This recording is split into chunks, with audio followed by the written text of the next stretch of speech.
Friends, நம்ம favourite சீரியலில் அடுத்து என்ன சுவாரஸ்யம் நடக்குதுன்னு பார்க்குறீங்க. இந்த ராஜேஸ்வரி இருந்துக்கிட்டு அவங்க நினச்சதை எப்படியோ சாதிச்சிட்டாங்க. அது எப்படின்னு தானே பார்க்குறீங்க.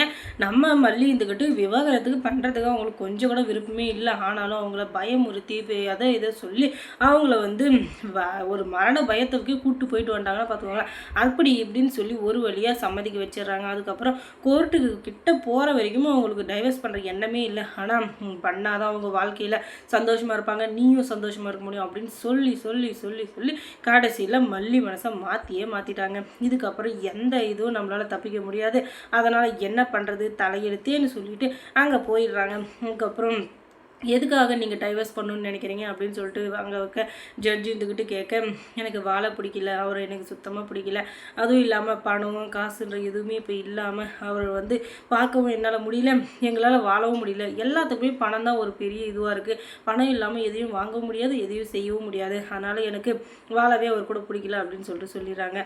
அது ஒன்று மட்டுமே வாழ்க்கையில் இன்னும் எவ்வளவோ இருக்குது. 2 பேரும் சேர்ந்து கஷ்டப்பட்டீங்கன்னா வாழ்க்கையில் நிறைய பலனை அனுபவிக்கலாமே, ஏமா இப்படி அவசரப்பட்டு முடிவு எடுக்கிறேன் அப்படின்னு சொல்லிட்டு அவங்க கேட்க, நான் கரெக்டாக தான் முடிவு எடுத்திருக்கேன், நான் வந்து அவர் கூட வாழ்கிறது சரியாக இருக்காதுன்னு எனக்கு தோணுது, அதனால் எங்களை தயவு செஞ்சு பிரித்து விட்டுருங்க அப்படின்னு சொல்கிறாங்க. உடனே சரிம்மா, அதுக்கப்புறம் வாழ்க்கையில் பின்னாடி பெரிய பிரச்சனையெல்லாம் வருமே, ஒரு ஆண் துணை இல்லாத ஒரு பெண் வாழ்கிறது எவ்வளோ கஷ்டம் தெரியுமா, என்னதான் ஒரு ஆண் சரியில்லாதவனாகவே இருந்தாலும் அந்த ஆண் வந்து ஒரு பொண்ணுக்கு ஒரு பாதுகாப்பாக தான் இருப்பான். எப்போவுமே நமக்கு பிறந்ததுலேருந்து அப்பா கூட இருக்கார், அவர் நம்ம என்ன நம்மளை கட்டி வச்சிருக்காரு, நம்மளை அடிமைப்படுத்துறாங்கன்னு நம்ம சொல்லுவோம், அந்த மாதிரி தான் நம்மளை கட்டியிருக்க கணவரும் அந்த மாதிரி தான் நம்மளை அரவணைக்கிறாரே தவிர அதை நம்ம புரிஞ்சுக்கிற விதத்தில் தான் இருக்குது. ஒவ்வொருத்தருக்கும் ஒவ்வொரு அந்த புரிதல், அதெல்லாம் உனக்கு ஒரு புரிதலாக இருக்கலாம், அதை நீ வந்து மாற்றிக்கிட்டேன்னா நல்லா இருக்கும் அப்படின்னு சொல்லிட்டு அவங்க எவ்வளவோ சொல்கிறாங்க.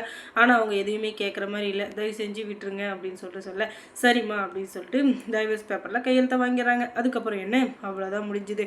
இதுக்கப்புறம் எதுவுமே இல்லை அப்படின்னு சொல்லிட்டு அவங்களுக்கு தெரிஞ்சிச்சு. லாஸ்ட் இயரிங் ஒன்று வரப்போகுது, அதில் வந்து நீங்கள் டைவர்ஸ் வாங்கிட்டீங்க அப்படின்றது மட்டும்தான் அங்கே உங்களுக்கு சொல்கிற இது இருக்கும்.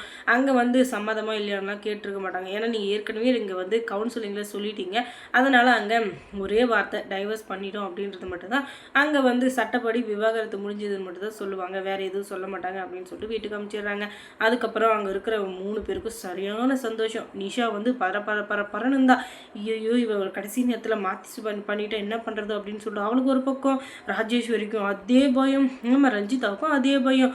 இவங்க 3 பேரோட ஆசையும் எப்படியோ நிறைவேறிச்சு. அதனால ஒரு செம்மையான சந்தோஷம். 3 பேரும் அப்படியே வாய் விட்டு சிரிச்சு நின்றுக்கிறாங்க. அதுக்கப்புறம் என்ன, இவங்க 3 பேர் வெளியே வந்து, இதுக்கப்புறம் நீயும் சரி அந்த விஜயும் சரி எந்த விதத்துலையும் கணவன் மனைவி அப்படின்ற ஒரு இது இல்லவே இல்லை, இதுக்கப்புறம் நீ அதவே சொல்லிக்கிட்டு என் புருஷன் என் குழந்தைன்னு சொல்லிட்டு அவன் மூஞ்சியில் முழிக்கிறது, அவன் கூட வெளியே ஊர் சுற்றுறது, அவன் கூட பேசுறதுன்னு இதெல்லாம் வச்சுக்கிட்டேன்னு வச்சுக்கோங்க, அது சரியாக இருக்காது. ஏன்னா சட்டத்துக்கு முன்னாடி எல்லாமே சமம் தானே, எல்லாரும் சமம், எல்லாமே சமம், அதனால் இதுக்கு மேலே அந்த வேலையை வச்சுக்காத அப்படின்னு சொல்லிட்டு அவங்க வந்துட்டு போயிடுறாங்க. அதுக்கப்புறம் அழுதுகிட்டே வீட்டுக்கு போகிறாங்க. வீட்டுக்கு போய் பார்த்தா அங்கே விஜய் இருந்துக்கிட்டு கொண்டாடிட்டு இருக்காரு. அவங்களுக்கு கல்யாண நாள் வருது இல்லையா, அதனால் அவங்களுடைய ஃபோட்டோவை வீட்டில் கொண்டு வந்து மாட்டி வச்சுருக்காங்க. மல்லி, வெண்பா, விஜய் இவங்க 3 பேரும் அந்த அழகான முகத்தை பார்க்கறதுக்கு எவ்வளோ சூப்பராக இருக்குது தெரியுமா, அந்த முகத்தை பார்த்துக்கிட்டே இருக்கலாம் போல இருக்குது. அந்த அளவுக்கு சந்தோஷத்தோடு இருக்கிற நம்ம விஜய்க்கு நம்ம மல்லி வந்து என்ன சர்ப்ரைஸ் கொடுக்க போகிறாங்க அப்படின்னு சொல்லிட்டு பார்த்தீங்கன்னா, விவாகரத்து ஆயிடுச்சுன்னு, ஆனால் இப்போதைக்கு அதை சொல்ல மாட்டாங்க, சட்டப்படி கோர்ட்டில் சொல்லுவாங்க இல்லையா, அது வரையும் இவங்களே வெயிட் பண்ணலாம் அப்படின்னு சொல்லிட்டு இப்போதைக்கு எதுவும் சொல்லாமல் அமைதியாக இருக்காங்க.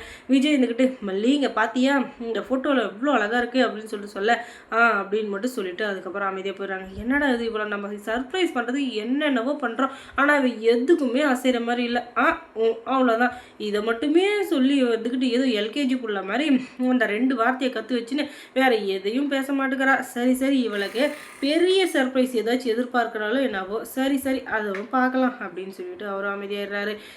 இவ்வளோ நாளாக இவ என்னத்துக்காக இப்படி இருக்கா அப்படின்றது புரியாமல் நம்ம விஜய் இருந்துக்கிட்டு அவர் பாட்டுக்கு அவர் ஒரு இதில் உலகத்தில் வாழ்ந்துன்னுக்கிறாரு. அவரை டென்ஷன் பண்ணுறதையே இந்த மல்லிக்கு வேலை.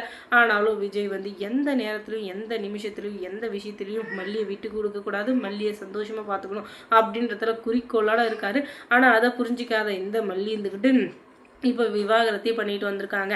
அதுக்கப்புறம் ரூமில் உட்காந்துக்கிட்டு கதறி அழுங்குறாங்க. அவ்வளோதான், எல்லாம் முடிஞ்சு போச்சு, இனிமேல் உங்களுக்கு எனக்கு எந்த சம்மந்தமும் இல்லை, உங்களுக்கும் எனக்கும் சட்டப்படி விவாகரத்து ஆகிடுச்சு, இதுக்கு மேலே நீங்கள் கணவன் மனைவியும் இல்லை அப்படின்னு சொல்லிட்டு எல்லாத்தையும் நினச்சி அழுதுட்ருக்கா. என்னடா இது அழுகிற சவுண்டு கேட்குது அப்படின்னு சொல்லிட்டு விஜய் ஒரே ஷாக்கு. அதுக்கப்புறம் மல்லி சீரியலில் என்ன சுவாரஸ்யமாக நடந்திருக்கும் நீங்கள் தெரிஞ்சுக்கணுன்னா நம்ம சேனலை சப்ஸ்கிரைப் பண்ணுங்கள். தேங்க்ஸ்.